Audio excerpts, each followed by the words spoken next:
Hello everyone, a very good evening to you all.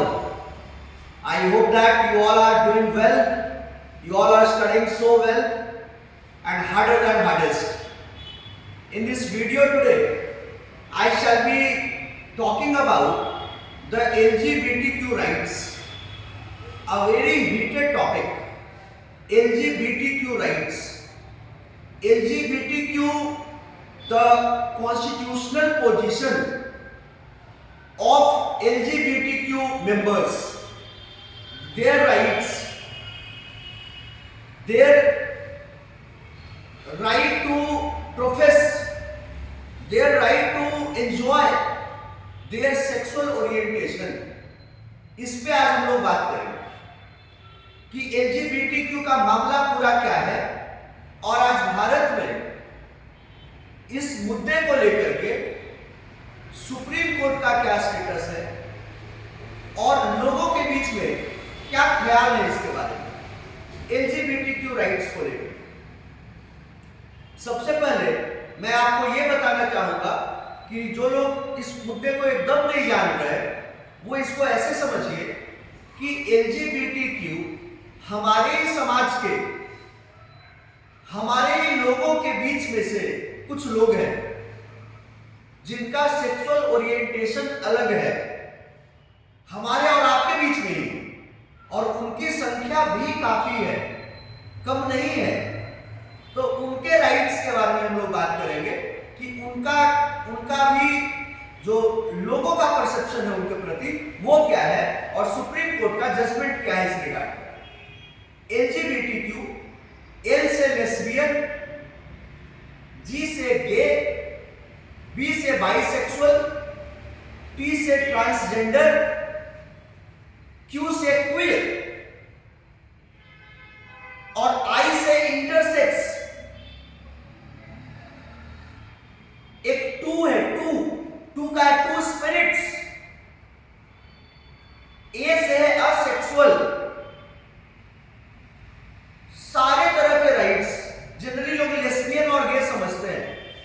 Lesbian कौन है? जिसका लड़की के साथ एक किसी लड़की का सेक्सुअल ओरिएंटेशन, एक लड़की को दूसरे लड़की के लिए फीलिंग है, वो उसी में उसको जो अंदर से जो डिजायर्स है, जो सेक्सुअल एडवांसेस है, उसको किसी लड़की के लिए फील होता है।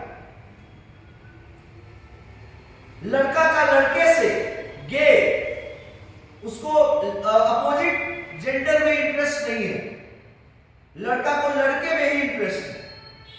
या फिर bisexual, more than one, two, एक ही सेक्सुअल ओरिएंटेशन नहीं है, दो सेक्सुअल ओरिएंटेशन।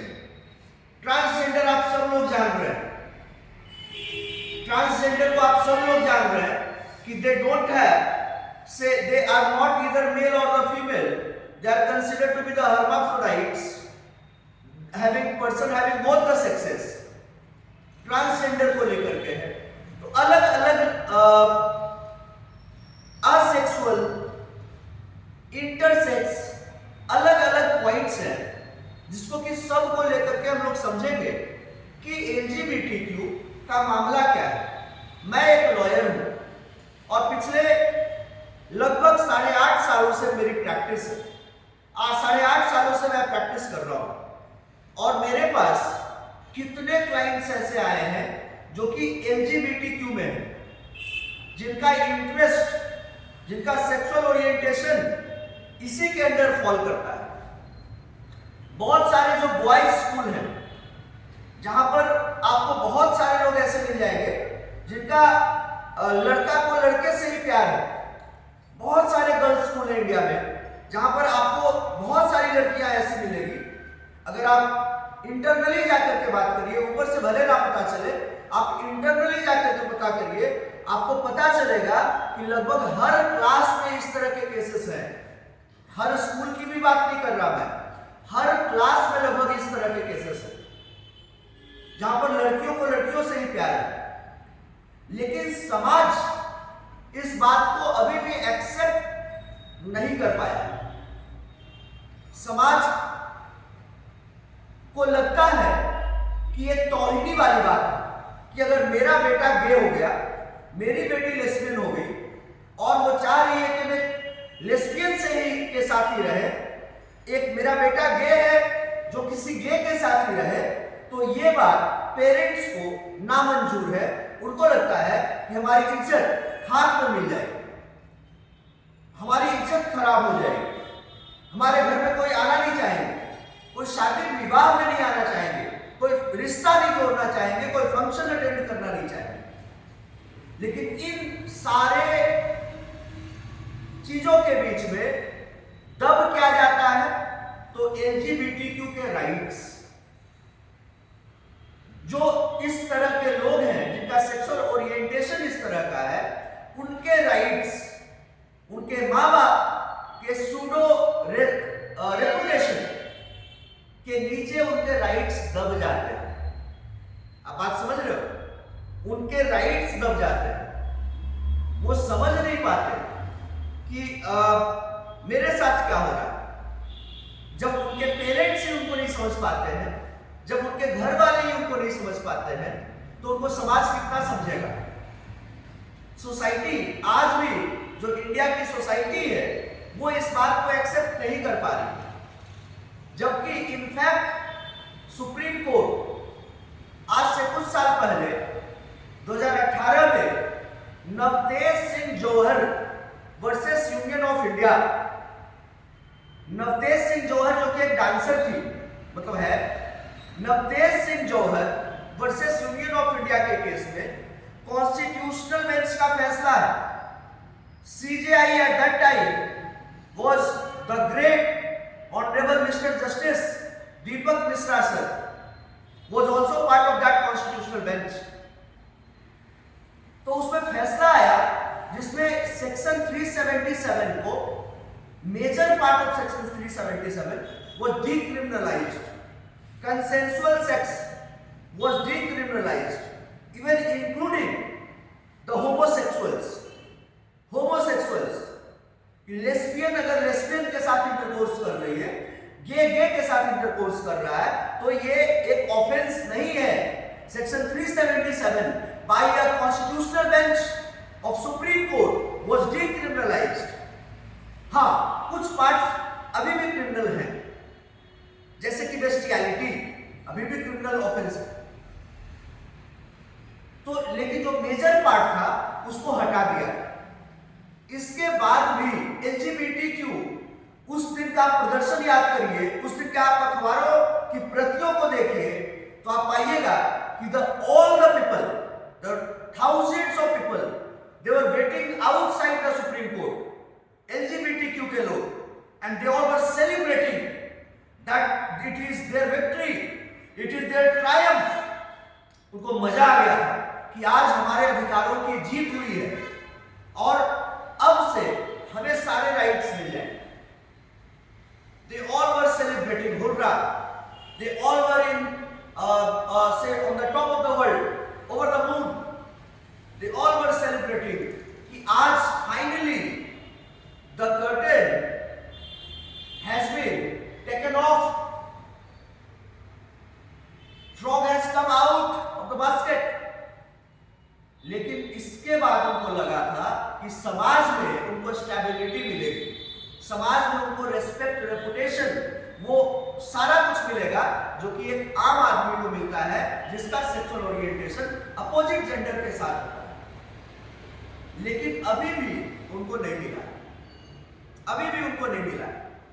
मेरे पास बहुत सारे स्टूडेंट्स हमसे पढ़े हैं जो कि आज जजेस हैं, आईएएस, आईपीएस है, लॉयर्स है, लीगल एडवाइजर्स हैं।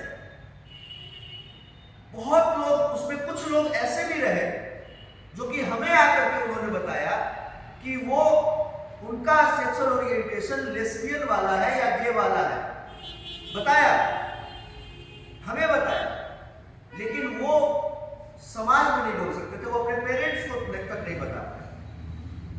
तो मैं इस वीडियो के माध्यम से मैं आप सब लोगों को ये बताना चाहता हूं कि एलजीबीटीक्यू से जो लोग हैं उनको भी रेस्पेक्ट मिलना चाहिए, उनको भी प्यार मिलना चाहिए, उनको भी वही अपनापन मिलना चाहिए जो कि आप जिनका सेक्सुअल ओरिएंटेशन अपोजिट जेंडर से होता है, अपोजिट जेंडर के साथ होता है, उनको जो आप प्यार और अपनापन देते हैं वही अपनापन इनको भी मिले।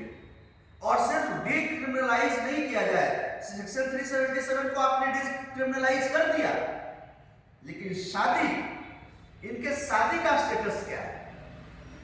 शादी तो आप कह रहे हैं हिंदू लॉ या मुस्लिम लॉ में लड़का का लड़की के साथ ही हो सकता है, लेकिन यहां तो प्यार है लड़का को लड़के से, लड़की को लड़की से। तो यहां पर उनका मैरिज का स्टेटस क्या है?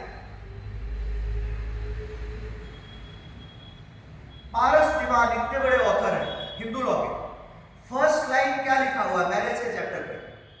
The object, the purpose of the marriage is the procreation of children. तो सवाल यहां पर यह भी है कि उनके बच्चे होंगे कहां से?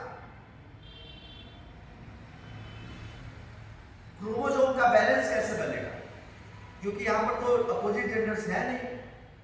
तो सवाल बहुत तेरे हैं, but still as an advocate और as somebody who is a legal educator, my point, my view is that they should be respected, they should be given their due place in the society.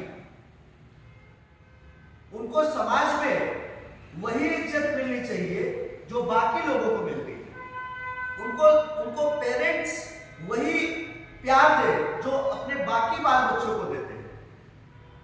उनको school में teachers वही प्यार दे जो बाकी बाल बच्चों को देते हैं। और समाज जब वो बड़े हो जाए तो समाज भी उनको दोनों हाथों से अपनी बाहों में लेकर के वो ऐसे ही अपनाए जैसे बाकी कपल्स को अपनाते हैं। तभी LGBTQ समाज के जो लोग हैं, जो उसके मेंबर से करोड़ों की संख्या है भाई साहब पूरे भारत में, और जहां पर करोड़ों की संख्या हो जाए उसको आप इग्नोर नहीं कर सकते, आपको फेस करना होगा। आप सिर्फ ये कह करके नहीं निकल सकते कि ये ऐसा मुद्दा है जिसमें बेइज्जती होगी, मतलब इसमें हम क्या बोले क्या नहीं बोले, ये समाज के गलत लोग हैं, इनको डिस्पोज करो, डिसोन करो, ऐसे नहीं कर सकते क्योंकि इनकी संख्या काफी है। तो हमें हमारे समाज को, हमारे बुद्धिजीवी लोगों को, इंटेलेक्चुअल्स को, लॉ कमीशन को, लॉयर्स, जजेस, सबको जो समाज के मुख्य धारा में है उनको बैठ करके इस पर विचार करना होगा और इनके लिए अलग से लॉ लाना पड़ेगा जिसमें इनके राइट्स को रिकॉग्नाइज किया जाए, प्रोटेक्ट किया जाए, प्रिजर्व किया जाए, रेस्पेक्ट किया जाए और अपलिफ्ट किया जाए इनके स्टैंडर्ड्स को। Right? I hope that I have made my points very clear to each one of you. Right? Thank you everyone for watching me. Jai Hind.